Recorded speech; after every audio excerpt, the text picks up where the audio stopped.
Hi, this is Colin McEnroe. What should I tell you first? I should tell you first that this is not the last episode of Pardon Me, Another Damn Impeachment Show. We're about to do an episode. It'll be our 10th, not that you're counting, but we're not quite done telling the story, even though obviously the story has kind of come to an angle of repose this week, right? The rock slide that has gone down the mountain is finally stopped in a certain place. And we're trying to figure out what that place is and how stable the rocks are and whether they might give way underneath us. And to do that, we've got Senator Chris Murphy and a young merchant marine and a professor. And it's starting to sound like Gilligan's Island, isn't it? Anyway, get ready. We'll be with you on the other side of the news.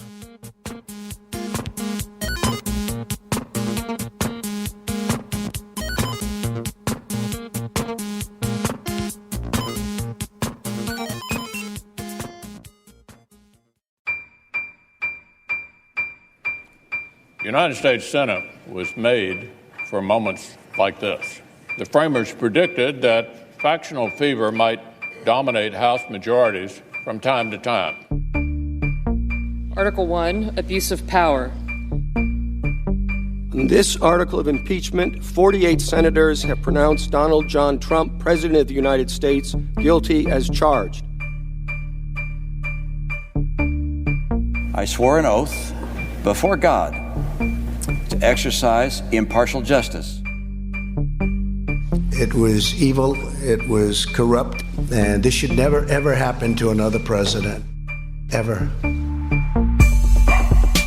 Article 2, obstruction of Congress. On this article of impeachment, 47 senators have pronounced Donald John Trump, President of the United States, guilty as charged.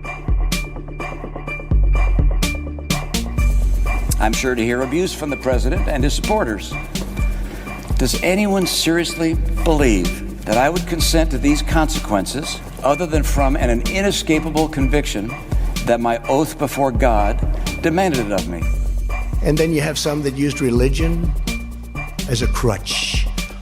But, you know, it's a failed presidential candidate, so things can happen when you fail so badly running for president. The Senate, having tried Donald John Trump, President of the United States, and two-thirds of the senators present not having found him guilty of the charges contained therein, it is therefore ordered and adjudged that the said Donald John Trump be, and he is hereby, acquitted of the charges in said articles. This is politics, and we were treated unbelievably unfairly. It was all bullshit.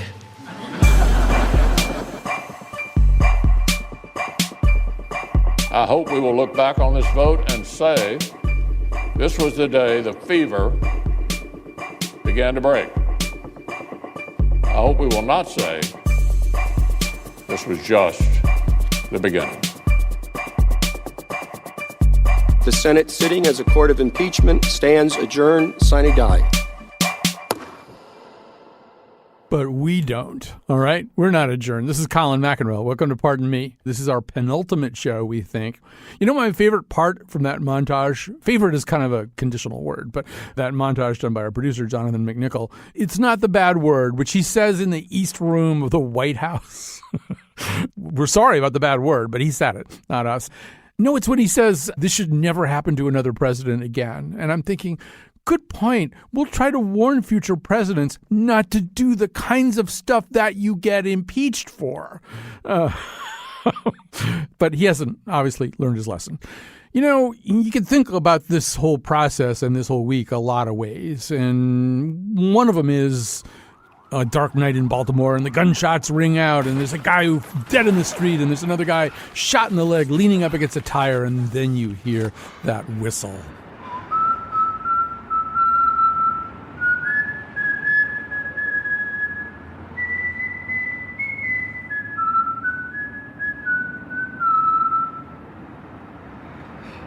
Hey, yo, lesson here, babe. You come at the king, you best not miss. He's actually paraphrasing Ralph Waldo Emerson, believe it or not. And yeah, that's a way to look at it, and that's a little bit scary, because if you come at the king and you miss, the king is still standing, and he may take his revenge. And there's been some talk of that kind this week. But I don't know.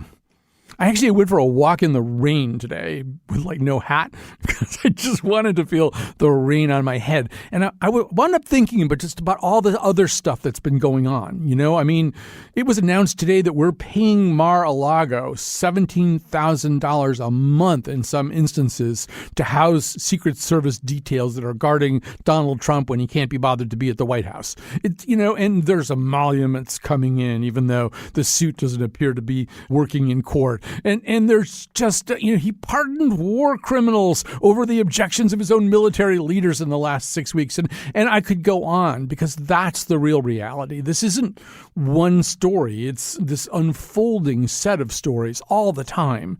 And maybe impeachment was never set up to deal with that.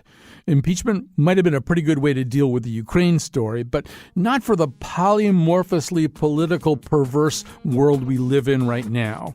That's too big, and we'll have to think about it some other way. I know, elections.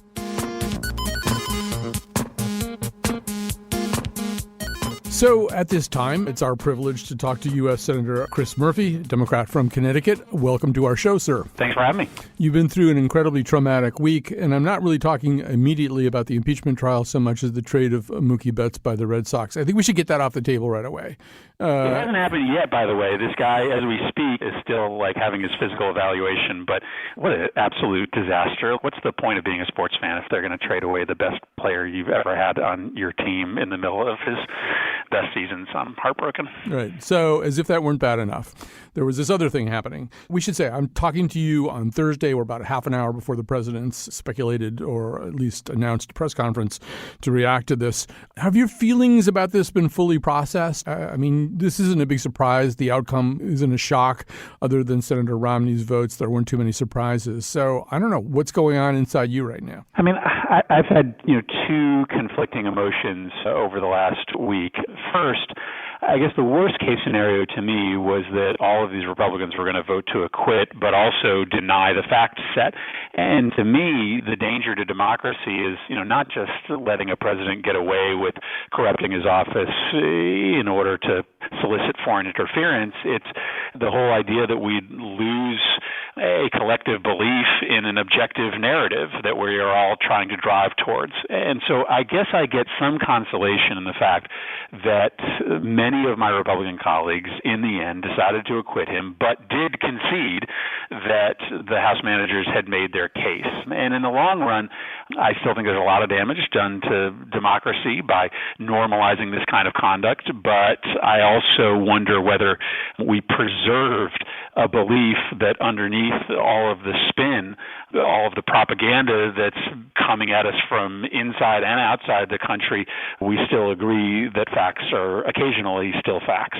One of your colleagues, Senator Brown, wrote today in the New York Times, I think, that he has asked some of his Republican colleagues in the Senate, if you vote to acquit, what will you do to keep this president from getting worse? So now we have that specter, right? We have a situation where he did these things. The facts weren't particularly in contention. It was more about the interpretation, the weight given to the facts. Some people might expect him to see this as an invitation to exhibit even more of the same kinds of behaviors. Do you feel as though there are checks available? Senator Brown said that the Republican responses he was getting were shrugs and sheepish looks, which probably aren't going to cut it. I don't know that there are any internal checks left. I mean, this is the check that's available to you in the Constitution, the removal from office. And we ultimately endorsed in some serious way the president's conduct. So I think we are now left to simply hope that the president won't continue to try to cheat in the upcoming election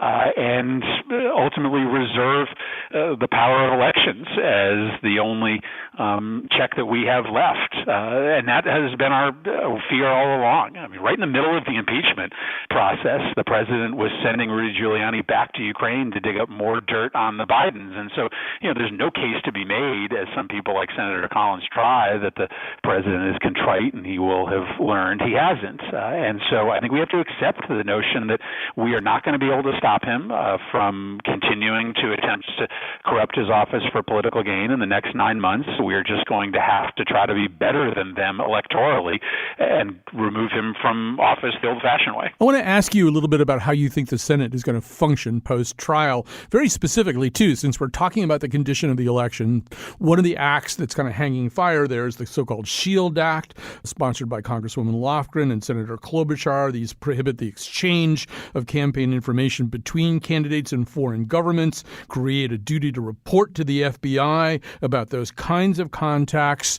This is, I believe, passed in the House, waiting for the Senate. What do you think is going to happen with a piece of legislation like that seems directed at or desirous of creating a remedy to the problem we're talking about? Listen, we had to drag Mitch McConnell kicking and screaming to the table in order to get some money in this latest budget sent down to the states for election security measures. And it took a Herculean effort to simply try to get some resources so that states like Connecticut can stop the Russians from hacking into our voter system. I don't think there's much of a chance that we're going to get any of these other measures that seek to make it a little bit harder for campaigns to coordinate with foreign governments passed through the Senate and to the president's desk. I mean, Mitch McConnell, in the end, just doesn't want to be in a fight with the president on this issue of foreign interference. He just does not want to bring these issues to be debated on the Senate floor because he fears it'll be an awkward conversation amongst Republicans, given their inability to understand what Trump is going to say on these kind of subjects on a day-to-day basis. So, I think we've got money coming down to the states. That will be helpful, but I don't think that we'll see any more action from McConnell, especially after impeachment finishes. When you see these awkward conversations, it's one of the things that I've been trying to understand here, and I'm not asking you to go inside the minds of your fellow senators, your Republican senators, but I feel like we live in a time where the intimidation coming from the top is unprecedented, at least in my lifetime. The way in which people like Ambassador Yovanovitch or Colonel Vindman wound up feeling as though they were really put in a position of danger or jeopardy. And as I look at some of the people who seem to be wrestling with this vote yesterday, and when I look at Senator Romney, who I just listened to an interview he did with the Daily of the New York Times, and at the end, Mark Leibovich said, I just hope he knows what's coming, which is, he said, it's going to be like a chandelier falls on him. I mean, the consequences, it seems to me, for defying the president are unusually high. It's never an easy thing to do with any president, but we seem to be on virgin territory here. Yeah, and it's because, this presidency is a cult of personality, and so that pressure doesn't just come from above through the president's Twitter feed and the social media campaigns of his family members. It comes from below as well. I mean, there is a unfortunate viciousness to much of the president's base, and that is the reality for, especially members of the president's party who are today expected to pledge their 100% fealty to the chief executive. And so I think that worry about crossing the president for Republicans is, not just what's going to happen from the White House, but also, just how uncomfortable their lives and the lives of their family members are going to be, once that harassment campaign starts from the president's base back home. And I think that's a real fear that a lot of members have. Just as yesterday's verdict was coming down, we had almost simultaneously Attorney General Barr issuing new restrictions requiring the FBI and others under the Department of Justice to get specific Attorney General approval before investigating any 2020 presidential candidates. That could be interpreted any number of ways, but it did seem a little bit like a shot across the bow, particularly given the timing. Yeah, I think one of the really disturbing legacies of the last year has been the complete folding in of the Department of Justice into the White House's political operation. It's always been an awkward relationship, right? The Attorney General is selected by the president, technically works at and under the White House's direction, but has always preserved a level of independence, in part because you have to, understand that there may be a point at which you are forced to ask some tough questions questions about the conduct of the White House.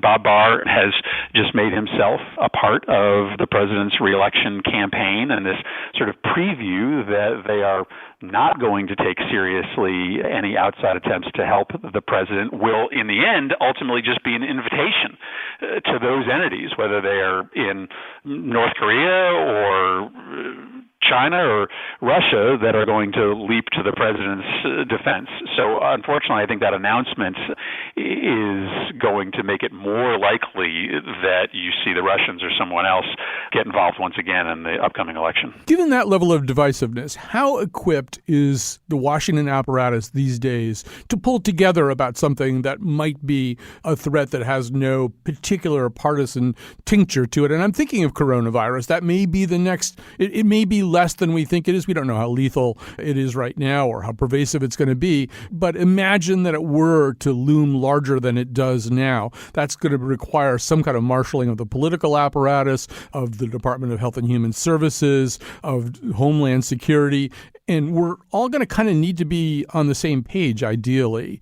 How equipped is Washington to do that right now? I mean, there is this general contempt for government that exists today inside the Republican Party and certainly inside this administration. We were in a briefing yesterday morning with all of the top health officials in the Trump administration, and we were just completely confused as to why they weren't proposing an emergency funding bill to fight the coronavirus, because we all hear from our local public health infrastructure that they are not ready, that they need more resources to do training, to do screening, to do identification. And yet the Trump administration isn't proposing doing any new money. And it's in part because they just have a fundamental disbelief that government can deliver anything meaningful. And so they're not ready to make those investments today. The other problem with coronavirus is it requires an international response. And so the gutting of American diplomatic power, the emptying out of personnel globally representing the United States, is going to make it a lot harder on us to try to marshal the international resources to fight this disease, to track where people are moving from China before they get to the United States.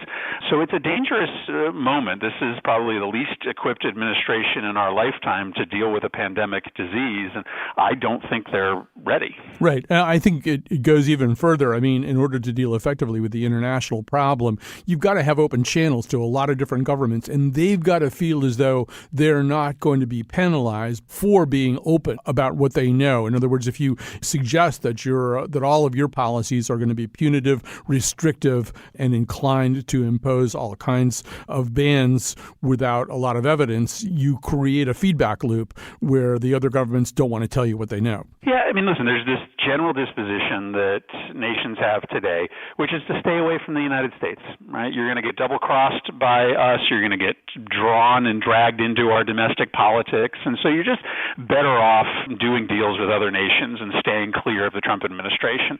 And, of course, that is the worst possible position to be in if you were trying to protect this country from a disease that runs through a whole bunch of other countries. And then, Colin, the other thing I worry about is this blue state, red state divide. Inside this meeting yesterday, we had an awkward moment in which some senators from a Democratic state raised some issues they were having locally, and they were sort of viewed as making a political attack on the president. And so I do worry about our ability to communicate with this administration from Democratic-leaning states, because I think the administration is going to view any issues we raise with how they are dealing with the coronavirus as, an attempt to politically smear the president rather than a good faith effort to try to make sure that we're all on the same page. Well, you just saw a microcosm of that with the global entry policy towards New York State, where their immigration policies were paired up with a punitive action for travelers from New York.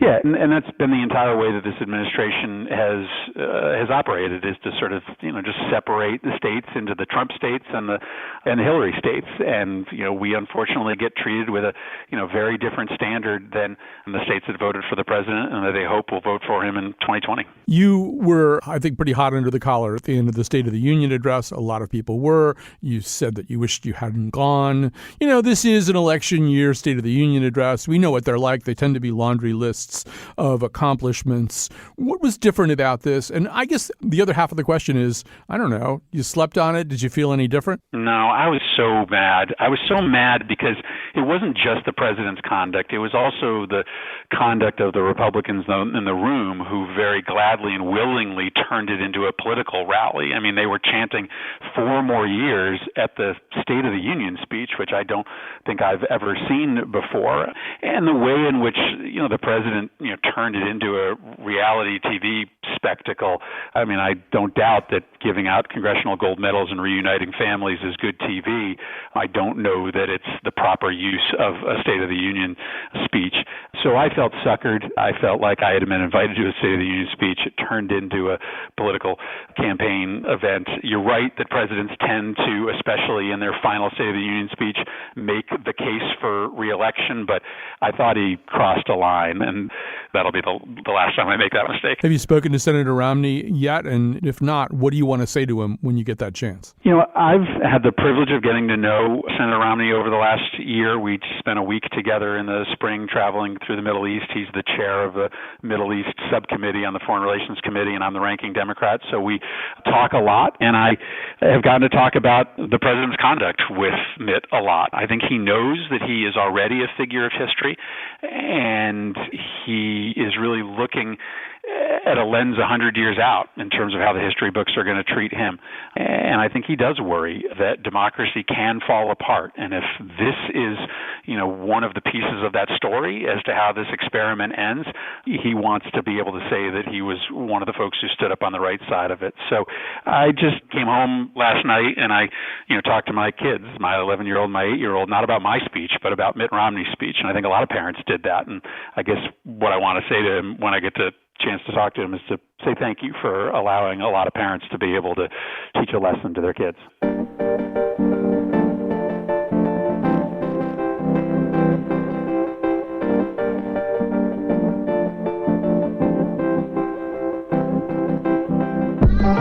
That was U.S. Senator Chris Murphy, Democrat from Connecticut. So there's a kind of voice that we haven't included so far in this story. In all these weeks we've been telling this story. And it's the voice of somebody, just a regular citizen who went to see the proceedings. And luckily, as fate would have it, we were contacted by a guy named Kyle Knickerbocker. Kyle Knickerbocker's kind of a good name for this, too. It seems like the name of somebody who should have been present at some landmark historical event. So Kyle Knickerbocker gets in touch with us to tell us, yeah, he's been going to these things. And here's who Kyle is. So I'm a U.S. Merchant Marine. Been doing so about 10 years now. Started off down near New London, and ever since then I've worked offshore. In fact, next week I will be getting deployed overseas to Diego Garcia. So I'll be looking forward to that. I actually didn't admit it at the time, but I didn't know what Diego Garcia is. It's actually this island in the Indian Ocean that's leased by the U.S. Navy from the British government. And it's got, I don't know, it doesn't really sound that great, actually. It used to be plantations, and then the only mammals on the island, except rats, are these like former plantation descendant animals that are like nocturnal donkeys. Anyway. But Kyle, that wouldn't faze Kyle. You meet him for 5 minutes, he's the kind of upstanding, optimistic person who's going to make the best of a situation. He's going to have a pet rat that he's really close to when he's in Diego Garcia. Anyway, he turns out to be the kind of person, he wants to go see these hearings. And sometimes he'd have to hire people. This is a thing you can do easily in Washington, hire somebody to wait in line for him. So I was curious about what made an impression on Kyle. It seemed his fellow citizens in the galleries, in the hallways, made a bigger impression than, knowing what Doug Collins smells like. There's going to be people from all different types of background, political preference, and purposes, why they're here, whether they're going to be here for just a moment, a couple of days, if they're here with a group by themselves. So kind of understanding where those people were, it kind of gave me perspective as to why should I be here? But, I was still curious. And Kyle was a little bit reticent. I mean, he wasn't really going to deliver some judgment to me. He wasn't going to tell me exactly how he felt about any of what he had seen. I think the point for him was in seeing it as opposed to showing up on some guy's radio show and delivering a judgment. But, well, I asked him a little bit about what he saw the members of Congress doing while he was there. Despite all the issues that they're dealing with and the different committees they're on and the different people they talk with all the time, they were kind of thrust into this. Regardless of if you're Congressman Jim Himes or if you're the House impeachment managers, these people, they had a job to do and they took it up, I believe. And I give them a lot of credit. I never once felt like there was a moment where they said, well, you know, I really feel like I need to go home. I need to. No, you have a job to do. We voted you in. Let's see you in action. Well, I was still curious to know what he made of it. But one thing that was clear to me, and I think this part of it's really important for everybody, which is that, you know, this whole government was set up with the idea that people would be Kyle Knickerbocker, that people would take an interest in what was going on. They didn't know when they were setting up our government that there was going to be like Donkey Kong and The Bachelor and stuff like that. And the whole idea was that people would do this. They would come and they would see if they wanted to, and it would be open for that reason too. So, you know, I still felt as though I hadn't really cracked the Kyle Knickerbocker nut.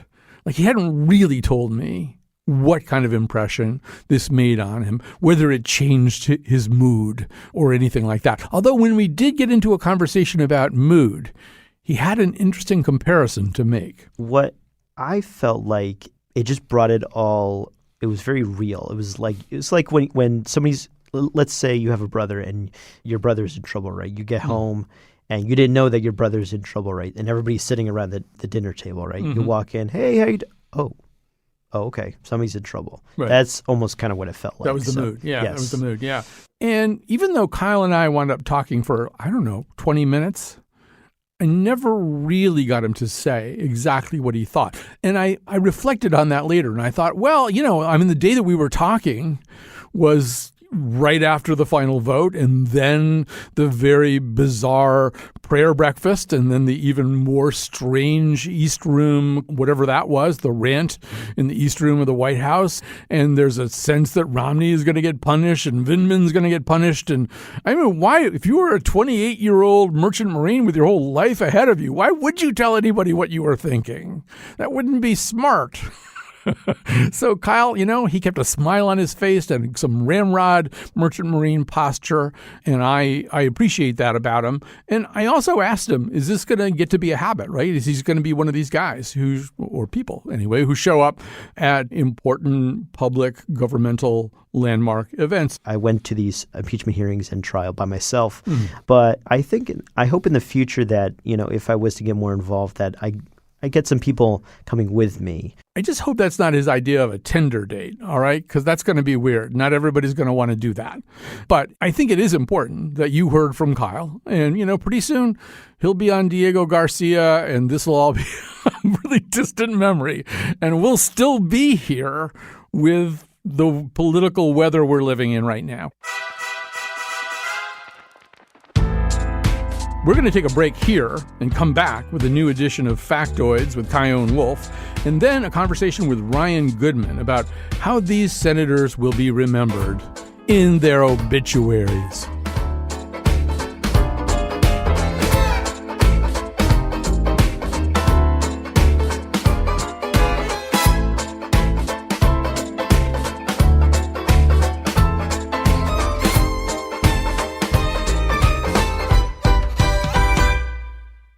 Hi, I'm Colin McEnroe. This is Pardon Me, another damn impeachment show.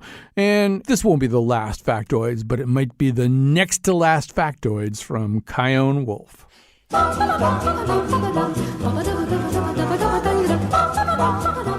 Censure resolutions were introduced against Presidents Lincoln, Buchanan, and Taft.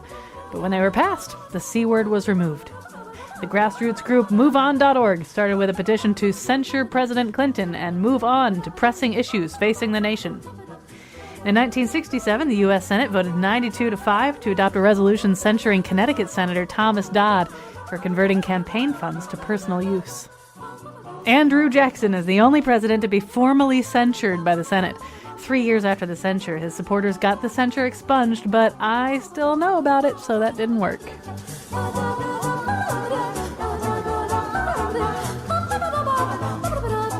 Republicans were offended when Adam Schiff claimed that potential impeachment defectors were threatened with having their heads on pikes. When Mitt Romney's decision became public on Wednesday, Donald Trump Jr. immediately demanded by tweet that Romney be punished by expulsion from the Senate Republican Conference. On the floor of the Senate on Wednesday, Chuck Schumer used Dershowitzian as an adjective. In the 1990s, White House counsel Pat Cipollone worked on a case supporting the Knights of Columbus's right to put a Christmas creche on the town green in Trumbull, Connecticut. The Knights eventually won, as Cipollone was made an assistant supreme advocate in their New Haven office.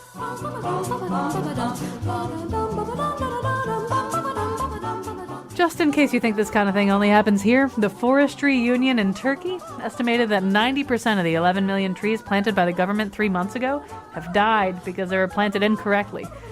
The administration of President Erdogan, who planted some trees himself, claimed that 95% of the trees survived. Under perfect conditions, 65 to 70% of the trees would survive. In his State of the Union address, President Trump talked about planting 1 trillion trees. There are currently 3 trillion trees on Earth. I'm Chion Wolf. This has been Factoids.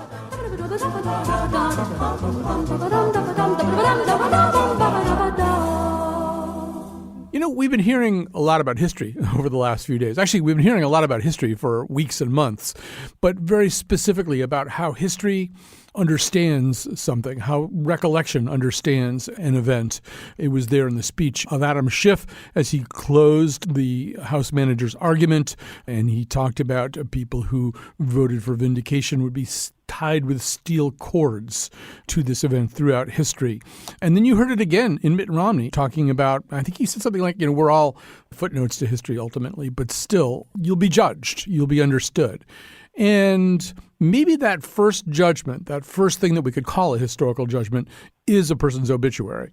And so Ryan Goodman, who's our guest right now, founding co-editor-in-chief of Just Security, professor of law at NYU School of Law, and professor of politics and sociology at NYU, did a very interesting thing. He went through the obituaries of people who participated in the ultimate non-impeachment of Richard M. Nixon, because, in fact, it didn't get that far, just to sort of see how things turned out for them when they died. So, first of all, after that long and unwieldy introduction, Ryan Goodman, thanks for joining us. Thanks for having me on the show. So your question is, now that it's all over and the votes have all been counted up, well, even before that happened, you were wondering, how will this be processed? And it really, obituaries are kind of an interesting first read of history. They usually come before the annals of history are really kind of carved out.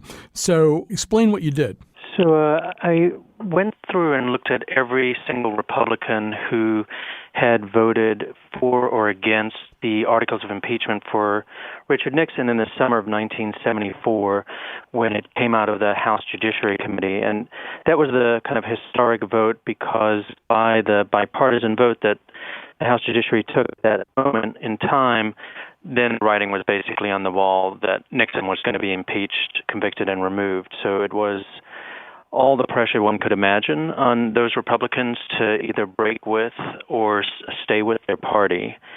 And then what I decided to do is go through all of the major newspapers to see how they were remembered in their obituaries based on this one day, this one vote in all of their careers and how much it defined their legacy. Maybe you could say a little bit more about why you were interested in that. I was interested in it because I thought, in part, so much of the conversation around how Republican senators would vote, whether or not to convict or acquit President Trump, circled around questions of political self-interest and whether or not they would be reelected or thrown out by the Republican Party if they strayed.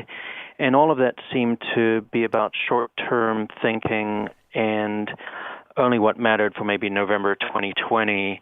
And I thought this is something that's much more significant and solemn than that, and that it's a moment for them to, in fact, reflect on how they'll be understood forever. And self-understood, understood by their children, their grandchildren, and how it even affected in some significant respect their family name, because these are people who have obviously obtained some level of power and prominence in our society, but their name and what they carry with them is so defined by this choice, as Adam Schiff in some sense had actually said it on the floor of the Senate, because it is a choice that so significantly shapes the course of our nation's history. There's one vote. So that's why I decided to do it and what I was looking for. Let's actually hear a little bit of how Senator Mitt Romney did process part of that question. The people will judge us for how well and faithfully we fulfill our duty. The grave question the Constitution tasks senators to answer is whether the president committed an act so extreme and egregious that it rises to the level of a high crime and misdemeanor. Yes, he did. So one of the problems with the Nixon impeachment, as we alluded to, is it didn't really get far enough for us to have the kind of full head count that we have right now. And in some ways, some of the most dramatic activities of major players in the Nixon impeachment was sort of behind the scenes. The people who even walked to the White House, went to him and said, this can't go on any longer. And there were important Republicans who did that. But as you say, the Judiciary Committee does provide an opportunity for a nose count. So as you looked at the obituaries of those people, what did you see? So the one thing that stood out for me the most is how much this one decision in their lives was elevated to the level of the headline. So what would you summarize just within a headline or reference in a headline to reflect a person's entire life and career in public service and things like that? So many of them, the very headline was about this. It was about, quote-unquote, Nixon defender dies. The one of them was like congressman who broke with GOP to back Nixon impeachment dies. That's also reflected in the text and the body of the obituaries. One of the Republicans, Thomas Railsback, congressman who broke with the GOP, he spent 16 years in Congress. He took a leadership role on multiple issues, juvenile justice reform, a bunch of other issues. That's not discussed in his obituary. The only thing that's discussed in his obituary is how he was one of the band of Republicans behind the scenes who worked in a very bipartisan way, ultimately, to bring forward the articles of impeachment. It's all about that. And so it's both the positive and the negative, and for others, it's reflected very negatively on them, how they did not kind of stand up for Constitution and country over party. And similarly, a great deal of emphasis in the obituary, if not exclusively, on this one vote in their entire career. Of course, a lot of that depends on the eyes and brain of the people reading the obituary, too. I was listening to Mitt Romney today talk to Mark Leibovich on the daily podcast of the New York Times, and already he had heard people buying groceries in Florida last weekend. He had people yelling traitor at him or stay with the team. There are people who are going to read an obituary about what a senator or representative did with a different set of eyes. There are people who would look at some of the seven Republicans who were on the Judiciary Committee who joined with the Democrats to vote for at least one article of impeachment. There are some people who would say, oh, yeah, those guys were traitors. That's right. And I do think that's one of the great complications of how much we can draw from the lesson of the Nixon period to today and the future. For how will the obituaries be written of the Republicans, both in the House and the Senate, on the Trump impeachment? Because the big question there is in part like who writes the obituary and, who writes our history and how will history look back and understand this? And I do think that, the one major complication is, the way I look at it, is about questions of disinformation. So will there still be, not a country written only by two parties, but also two realities? Are there going to be two different sets of realities about what we just passed through in these past few months with the impeachment? One saying, exactly what you just said, disloyal, and will maybe paint somebody like Mitt Romney as though he was after self-interest or aggrandizement. I could imagine that version versus the other version, which is courage, standing up for country, standing up for religious principles that guide him as an individual, motivating his vote. I mean, the way I do think of it is that over time, I think it's going to favor the latter by a lot, in part because I think there's a lot of political interest and right-wing, to be honest with you, media interest in promulgating a lot of disinformation about the underlying allegations for the Ukraine impeachment. And those will dissipate over time because there won't be as much interest in buttressing the president because Trump won't be president at a minimum, after 5 years from now. He's not going to be president, and there won't be so much interest in creating this, what I've seen as much of a false narrative around the allegations. And I think over time, my sense is that history will reflect what he did. And, just one version of this that I did actually cite in the piece, there was a statement signed by over 2,000 historians across the country saying that the allegations against President Trump for what he did with Ukraine and the interference in the election, basically saying that it crosses the line of impeachment and they can't imagine anything worse in a certain sense. So, those will be a large part of the people who write our history, are the historians. So that's why I think it's going to trend in that direction. And somebody like Romney or Justin Amash in the House will be vindicated for having taken such a courageous stance. And that also gets to this other question, though, which is that question, and we sort of alluded to it before, as to whether we will have parallel narratives that never really join together and merge into a single road. You're suggesting that, some of the ways in which stories have been set up to vitiate the arguments against President Trump right now, some of those will dissipate. They'll be less meaningful, and a discernible fact pattern of verifiable stories and proof will kind of become a mainstream understood truth. Can we say that with real confidence? I feel like I'm 65 years old right now. I'm living through a time where, in fact, reality seems so fungible, so much a product of people's predispositions. I don't know that if I have confidence the way I might have had 10 or 15 years ago, that there'll be such a thing as settled truth 15 or 20 years down the road. I think it's hard to judge. And anybody who says they have confidence, I think, should be treated with a lot of skepticism. I do think that we live in an age of the media environment and information environment that people are working through in their daily lives is so different than it's been in the past, in the ways in which, through social media and the like, people are living in totally segregated media cocoons. And I'm not sure what breaks that. So, you do polling, and the polling data there's such a huge differential between, for example, Fox News viewers versus MSNBC News viewers. And I do think that we do have something most unusual that I do think might then pass, which is a White House that promotes a huge amount of disinformation, a president that promotes a huge amount of disinformation. And that's, I think, very different than in the past as well. So how much that continues, I think, will dictate to some significant degree how much this media environment, in the way in which we have it, also continues. And who knows? I mean, I try to think of, are there parallels that we can think of, like how the Reagan administration has been understood over time? If anything, there's something strange about that, because in some sense, Reagan is lionized in an almost bipartisan way.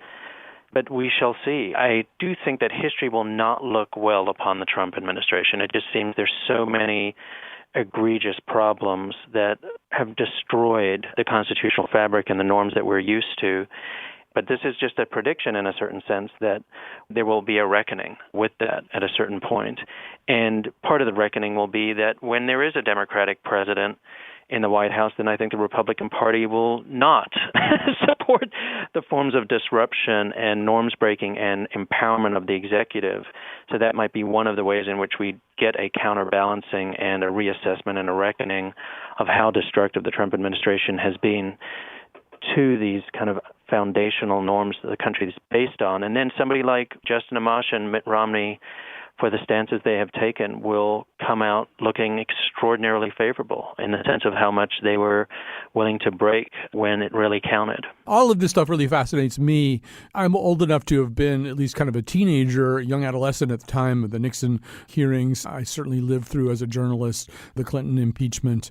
Although, I went back, I listened to these two amazing podcast seasons of Slow Burn, one about Nixon and Watergate, the other one about Clinton. There was so much there that I'd forgotten. And And, there's this whole area of history called collective memory, which is sort of how we understand things as opposed to the bare facts. There's a terrific Michael Schudson book called Watergate and Collective Memory, or something like that anyway, about the fact that, for the most part, people who've lived through something often can't enumerate the facts of it very well. They have sort of general impressions of the time. That's another thing that your piece made me think about, which is that even 10 or 15 years out, it may be difficult for a lot of us to reconstruct exactly what was going on. We've been drinking from such a fire hose of information and, for many of us, truly alarming indicators. I'm not sure that I'll be able to tell the story coherently 10 or 15 years from now. Yeah, I totally see what you're describing, and I also think that, just one piece of it in terms of how we even understand what just happened in the last 24 hours, because in some ways it's the bookend of the entire impeachment process, and the way in which our media is now telling us things like, this is a quote-unquote a win for Mitch McConnell and for the president, and the president's going to go on an impeachment victory lap or something like that. I think what's so extraordinary about the moment is a couple things that, the way I had thought about the trial and the way that, for me personally, and having been so close to observing every minutia of movement, is that I always thought it was a no-win situation for Mitch McConnell, because one path was to have a robust trial, witnesses, and it would be devastating for the president, as we can already glean from what John Bolton would have to say. And the other path was what he did, which was a very truncated, from my perspective, what would be a mistrial, a sham trial in any other courtroom without witnesses and the like. And there's no exoneration or acquittal from that. So today, to see the president holding up newspapers with his name, Trump acquitted, as though that's a victory or the like, is actually, from my perspective of what I've seen through this entire period, it looks much more like, somebody was engaged in the criminal act and they got off. Because, it's just such a, but I can totally imagine that he's playing to a very different media environment. There was a very good piece that was written during the period of the House impeachment proceedings that kind of dovetails with what we're describing, which talked about that there were two impeachment hearings going on. One was in Fox News and further far right-wing media, and that's who many of the members of the Republican Party were playing to, and that's why it looked like, to somebody like me, like strange theatrics and not really getting at the issue, and if anything, filled with disinformation. But they weren't playing for me. I'm not their audience. And so when he's holding up those newspapers, it's a very different audience that is receiving a very different message from that. And then the other bookend of this entire process, I thought, was not in the formal votes that were taken, though that's obviously the most important part of it, but in the statements made by senators, Republican senators, when they voted to acquit. And so I actually counted those up and looked at them in detail. We published a piece about this with all of their statements in it. There are 6 Republican senators who all said that the House managers proved their case. But then, only one of them, Mitt Romney, decided on that basis to convict. The other one said it was inappropriate or wrong, but not worthy of conviction. And I think that's significant for our time. A bipartisan majority of the Senate agreed that the allegations were proven by the House managers. And so, the president can maybe claim, he can say exoneration. I wasn't found guilty as, based on a conviction or a criminal, or not criminal, but or a penalty of conviction and removal. But my goodness sakes, a bipartisan majority of the Senate, which is very hard to come by with all the pressure on these Republicans currently, found him guilty as charged in a very strong sense of what that means. So maybe that also will seep through in terms of how people think about what we all just collectively experienced. Right. I mean, as you and I are speaking, the president has just wrapped up this 50-minute peroration of just kind of, in which he kind of rambled through the entire history of his presidency and even the months that preceded it. And I found myself thinking of those 6 or so senators that you're talking about, some of whom use the rationale, this is a warning to him. He will be chastened. He will be aware of the fact that when he does things that cross certain lines, the world is watching. And so, a lot of how that plays is going to depend on the facts of the ensuing months leading up to November and, as you alluded before, possibly another 4 years after that. But if this turns into an even more of an untrammeled expression of power and majesty and unchecked might on the part of President Trump, some of those assurances offered by those people who did perceive offenses to have been committed but just not worthy of impeachment, that kind of solace that they offer is going to seem rather cheap if we're about to go into some kind of new reign of terror. Yeah, I think so. And so Senator Susan Collins from Maine, within 24 hours, backed up of her statement to say, well, only I hope, it's aspirational that he will be chastened or learned his lesson. And I honestly think in the most solemn way possible, we are headed down a very, very dark corridor because President Trump has taken this, it seems, by all indications as a sign that he is unfettered. And he, to a certain extent, he's correct in that perception because this means no congressional oversight. And the big question is, what can the House really do when you, for example, when you have the executive branch not even respecting subpoenas on regular oversight, plus when they're at the zenith of their power through impeachment power, and when people come before the House and have lied to the House or to the Senate, who does the Congress rely on to enforce the law against lying to Congress? The Justice Department, which is run by Attorney General Barr, which I would think those witnesses take solace in the fact that they suffer no risk of legal liability under Attorney General Barr. The only way in which they might think that their incentive structure aligns differently is because this presidency might be over within 12 months, and it might be a very different Justice Department that can look back at both violations of law and criminal law in the administration and violations of lying to Congress and failing to honor subpoenas by Congress. So just to take one example, I think one thing that's just remarkable about the Ukraine allegations is a criminal law that's in our country called the Hatch Act, which says that U.S. officials cannot engage in political campaigns in favor of one candidate or another.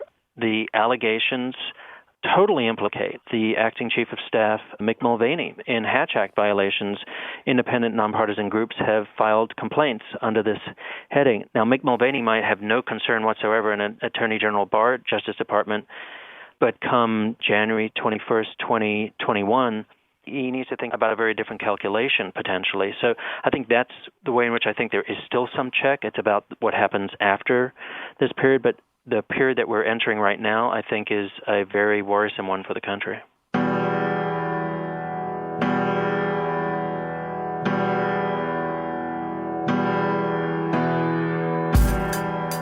That was Professor Ryan Goodman, founding co-editor-in-chief of Just Security. That's our show, too. I'm Colin McEnroe. This episode was produced, as always, by Betsy Kaplan and Jonathan McPants. Thanks this week to Gene Amatruda. And next week is Valentine's Day weekend. We couldn't leave you without a date, so we are going to do a show. We'll try to make it a really romantic impeachment show. But for now, thanks for listening this week. You can hear us always on Connecticut Public Radio on Saturdays at noon until we're not there anymore. And always in places where podcasts are dispensed.